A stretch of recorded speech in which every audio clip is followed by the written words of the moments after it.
کہ علماء فرماتے ہیں جو کوئی اس مہینے کی پہلی تاریخ سے لے کر 12ویں تاریخ تک روزانہ 1000 مرتبہ یہ درود پاک پڑھے، یہ بڑا افضل ہے۔ اللہم صلی علی سیدنا محمد النبی الامی وعلی آلہ وبارک وسلم۔ اور یہ جو شخص درود پاک پڑھ کر باوضو سوئے، انشاءاللہ نبی پاک علیہ الصلوۃ والسلام کی زیارت سے مشرف ہوگا۔ یہ مہینہ تو خوب درود پاک پڑھنے کا مہینہ ہے، اور پہلی تاریخ سے 12 ربیع الاول تک روزانہ یہ والا درود پاک 1000 بار پڑھ لیں، خوب برکتیں لوٹیں۔ اللہ کرے اس بار ربیع الاول میں ہم پر بھی کرم ہو جائے۔ کیا وقت ہوگا، وہ کیسی سہانی گھڑی ہوگی جب 12 ربیع الاول کی صبح صادق کے وقت میرے آقا نور چمکاتے ہوئے بی بی آمنہ رضی اللہ تعالیٰ عنہ کے گھر انور پر تشریف لائے۔ آئیے میں آپ کو بتاتا ہوں بی بی آمنہ کیا بتاتی ہیں، نبی پاک کی والدہ کیا بتاتی ہیں کہ اس وقت ان کی کیفیات کیا تھی، ان کے مشاہدات کیا تھے۔ نبی پاک کی جب آمد ہوئی تو اس عالم کا رنگ کیسا بدلا ہوا تھا۔ اللہ اکبر۔ بی بی آمنہ رضی اللہ تعالیٰ عنہ بتاتی ہیں، اور محدثین نے اس کو لکھا، روایت ہے کہ ولادت باسعادت کا جب وقت آیا تو اللہ پاک نے فرشتوں کو حکم دیا کہ جنت اور تمام آسمانوں کے دروازے کھول دیں۔ اس روز سورج عظیم نور میں لپیٹا گیا، اور رسول کریم علیہ الصلوۃ والسلام کی عزت افزائی میں اس سال تمام عورتوں کے ہاں لڑکے ہی پیدا ہوئے۔ اللہ اکبر۔ دیکھیں میرے آقا کی آمد تھی نا، سب کو نوازا گیا۔ ولادت کا وقت ہوتا ہے تو بی بی آمنہ فرماتی ہیں کہ جب ولادت ہوئی تو آپ علیہ الصلوۃ والسلام شہادت والی انگلی آسمان کی طرف اٹھائے حالت سجدہ میں تھے۔ حضرت ابن عباس سے روایت ہے، حضرت آمنہ رضی اللہ تعالی عنہا نے فرمایا ولادت کے وقت مجھ سے نور نکلا جس سے زمین کے مشرق و مغرب روشن ہو گئے۔ ایک روایت میں ہے میں نے اس نور سے شام کے محلات دیکھ لیے۔ آپ علیہ الصلوۃ والسلام پاک صاف پیدا کیے گئے۔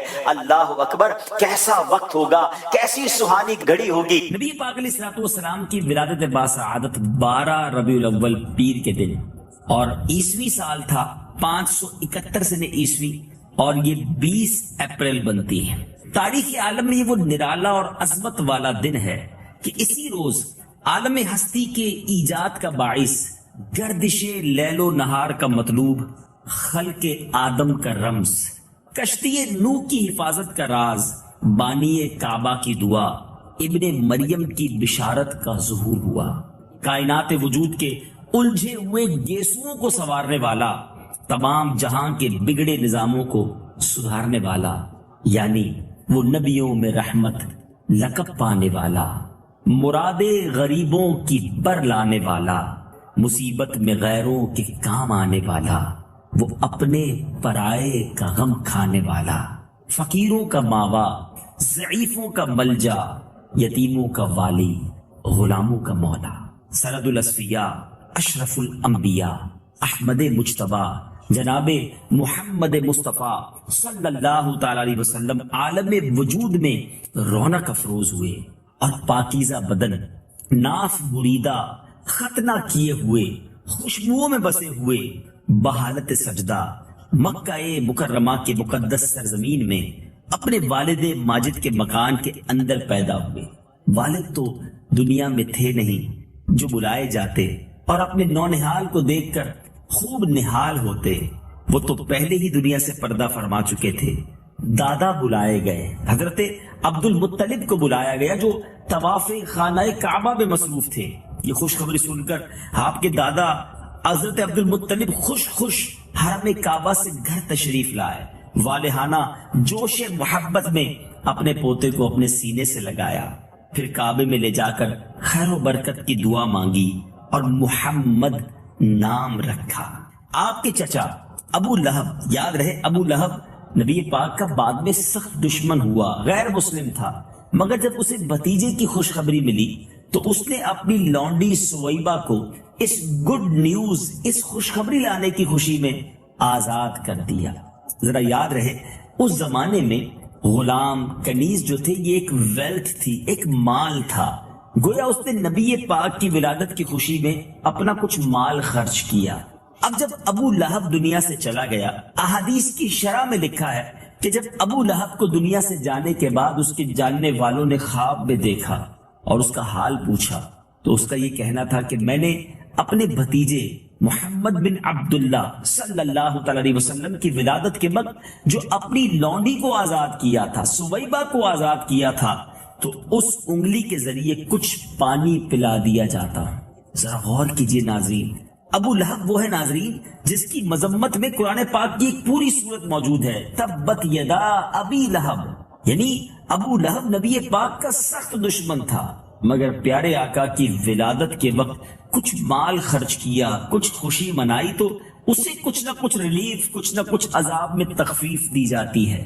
علماء لکھتے ہیں، شیخ عبدالحق محدث دہلوی نے ایک بڑی کمال کی اس حدیث کی شرح کے بعد گفتگو فرمائی کہ جب ابو لہب جیسا سخت کافر بھی نبی پاک کی ولادت کے وقت خوشی منانے کی وجہ سے اس کو عذاب میں کچھ تخفیف دی جاتی ہے، تو اگر کوئی نبی پاک کا امتی ہے، نبی پاک کو محمد بن عبداللہ سمجھ کر نہیں، محمد الرسول اللہ صلی اللہ تعالی علیہ وسلم سمجھ کر، اپنا آقا و مولا جان کر اگر ان کی خوشی مناتا ہے، نظر و نیاز کرتا ہے، میلاد مناتا ہے، تو کیوں نہ اس کی قبر نور علی نور ہو جائے گی۔ فرماؤ اللہ ہی کے فضل اور اسی کی رحمت اور اسی پر چاہیے کہ خوشی کریں، وہ ان کے سب دھن دولت سے بہتر ہے۔ تو اللہ کا فضل جب ہو جائے، رب کی رحمت ہو، تو اس پر خوشی کرنے کا حکم تو قرآن دے رہا ہے۔ ہو سکتا ہے کسی کے ذہن میں سوال ہو کہ ٹھیک ہے اللہ کے فضل اور رحمت پر خوشی منانی چاہیے، تو نبی پاک علیہ الصلوۃ والسلام کی ولادت پر خوشی منانا یہ کہاں سے ثابت ہوا؟ آئیے قرآن ہی سے پوچھ لیتے ہیں کہ اللہ کے پاک کلام ہمیں بتائیے کہ کیا نبی پاک علیہ الصلوۃ والسلام بھی اللہ کی رحمت ہے؟ تو قرآن ہی سے جواب آتا ہے کہ نبی پاک تو سارے جہانوں کے لیے رحمت بنا کر بھیجے گئے۔ آئیے قرآن شریف سنتے ہیں، وَمَا أَرْسَلْنَاكَ إِلَّا رَحْمَةً لِلْعَالَمِينَ، اور ہم نے تمہیں نہ بھیجا مگر رحمت سارے جہان کے لیے۔ آقا تو سب سے بڑی رحمت ہے، سارے جہان کے لیے رحمت ہے۔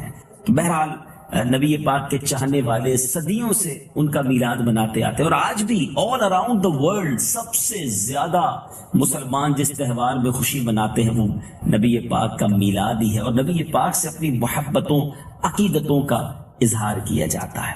اب نبی پاک علیہ الصلوۃ والسلام کے کچھ بچپن کے واقعات سنتے ہیں۔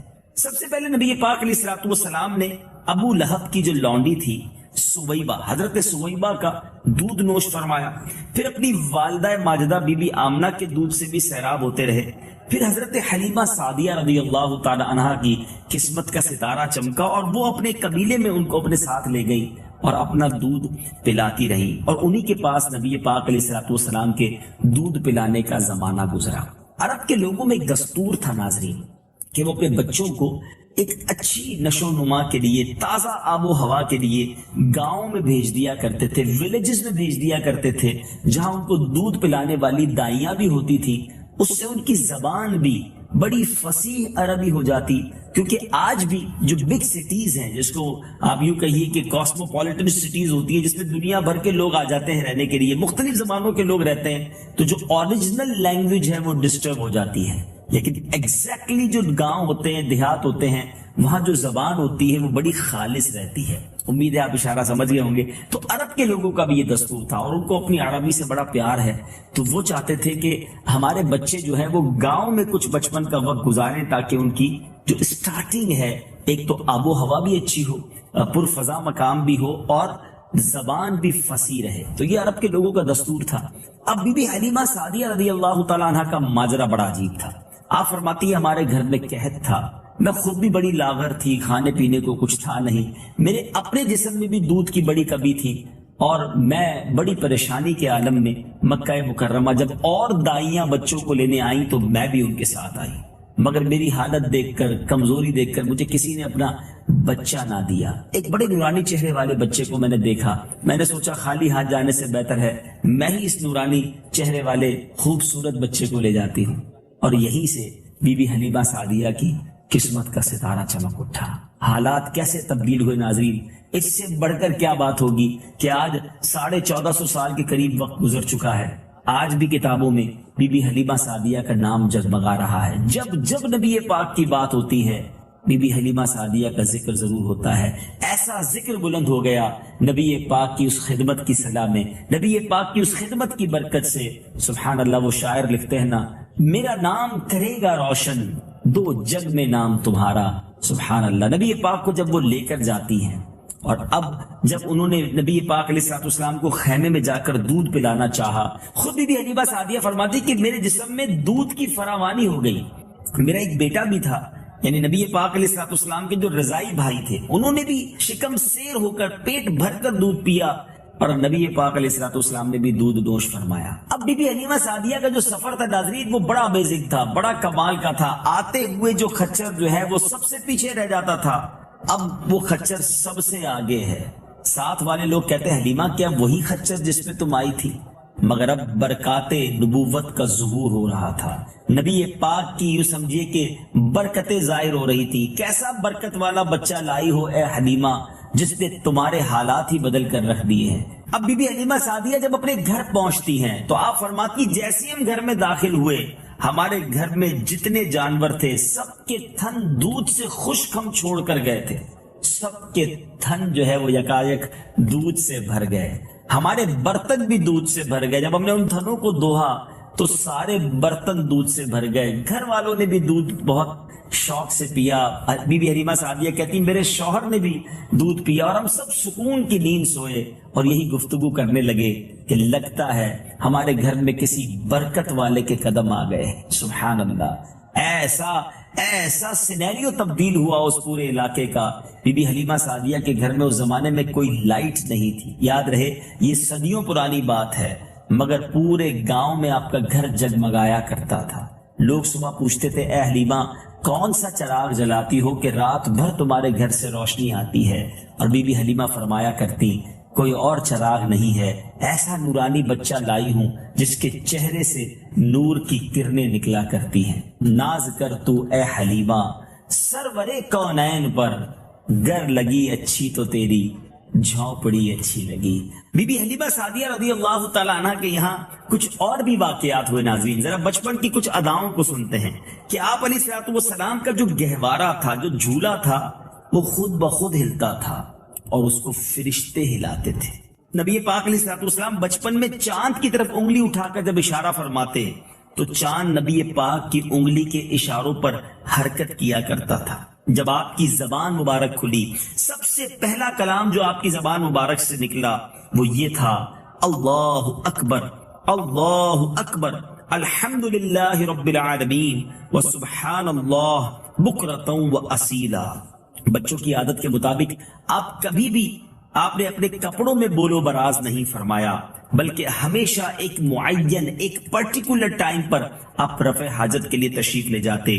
جب آپ علیہ الصلوۃ والسلام اپنے پاؤں پر چلنے کے قابل ہوئے تو باہر نکل کر بچوں کو کھیلتے ہوئے دیکھتے، مگر خود آپ ان کے ساتھ کھیل میں تشریف نہ لے جاتے۔ وہ آپ کو کھیلنے کے لیے بلاتے تو آپ یہ جواب دیتے کہ میں کھیلنے کے لیے نہیں پیدا ہوا ہوں۔ سبحان اللہ، کیا بچپن تھا۔ اب نبی پاک علیہ الصلوۃ والسلام 2 سال کے ہو گئے، اور دستور کے مطابق بی بی حلیمہ سعدیہ کو اب انہیں واپس لوٹانا تھا بی بی آمنہ کے پاس، مگر ان دنوں مکہ پاک میں کچھ وبائی امراض پھیل گئے۔ محبت اور دیوانگی کی حد تک نبی پاک علیہ الصلوۃ والسلام سے بی بی حلیمہ سعدیہ کے گھر والوں کو ہو چکی تھی۔ بی بی آمنہ سے عرض کیا کہ حضور مکے میں کچھ وبائی امراض ہیں، یہ بچہ کچھ اور دن ہمارے پاس رہنے دیں، اب ہم اس کی جدائی برداشت نہیں کر سکتے۔ بی بی آمنہ نے کچھ اور وقت کے لیے اجازت دے دی۔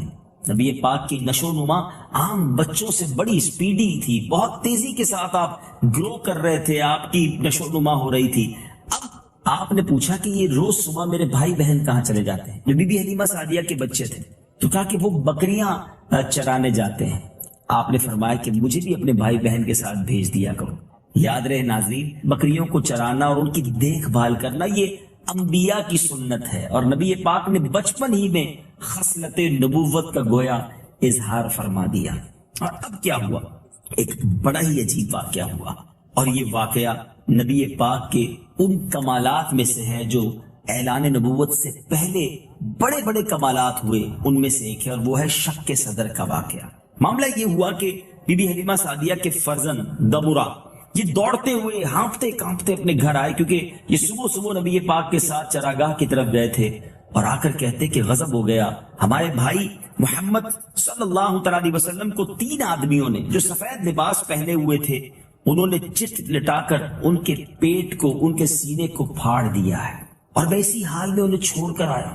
اب بی بی حلیمہ سعدیہ اور آپ کے جو شوہر تھے ان کی تو ظاہر ہے کہ وہ بدحواس ہو گئے، تو دوڑتے ہوئے اس جگہ پر پہنچے تو دیکھا نبی پاک علیہ الصلوۃ والسلام ایک جگہ پر آرام سے تشریف فرما ہے۔ جب آپ سے پوچھا گیا کہ کیا ہوا تو اب آپ نے بتایا کہ 3 شخص آئے تھے، نہایت ہی سفید کپڑے تھے، صاف ستھرے تھے، میرے پاس آئے، مجھے لٹایا، میرے شکم کو، میرے سینے اور پیٹ کو چاک کیا اور اس میں کوئی چیز نکال کر باہر نکالی اور کوئی چیز میرے شکم میں ڈالی اور پھر اس شگاف کو سی دیا ہے، مگر مجھے ذرہ برابر بھی تکلیف نہیں ہوئی۔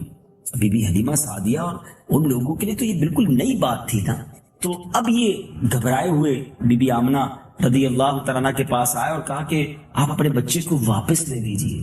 بی بی آمنہ نے کہا کہ آپ تو بڑی محبتوں کا اظہار کر رہی تھی اور آپ چاہتی تھی کہ آپ اپنے پاس رکھیں، ماجرا کیا ہے؟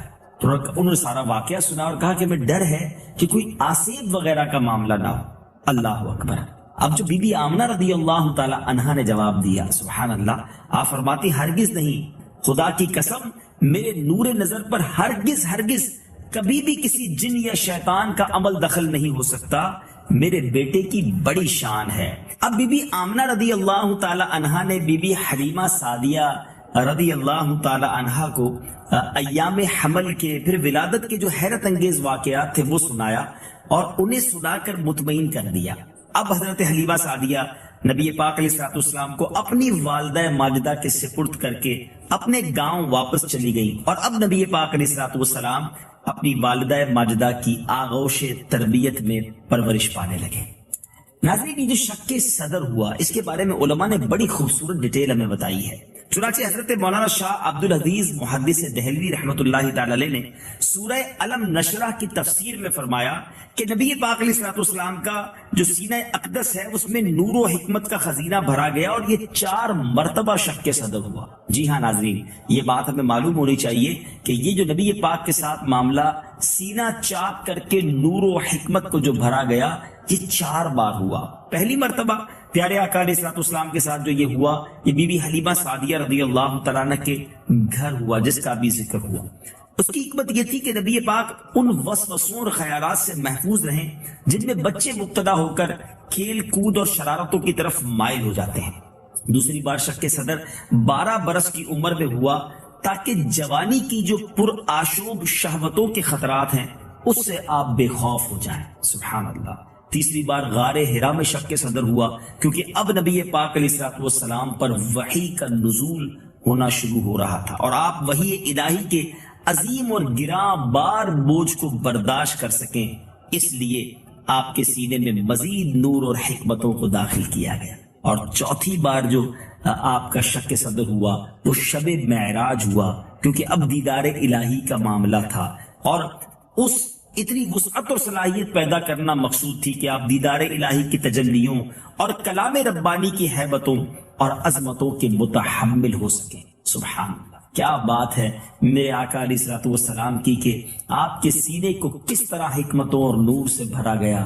سیدی اعلیٰ حضرت کیا خوبصورت بات لکھتے ہیں نا، آپ بڑی پیاری التجا کرتے ہیں، تو جو چاہے تو ابھی میل میرے دل کے دھلیں، تو جو چاہے تو ابھی میل میرے دل کے دھلیں، کہ خدا دل نہیں کرتا کبھی میلا تیرا۔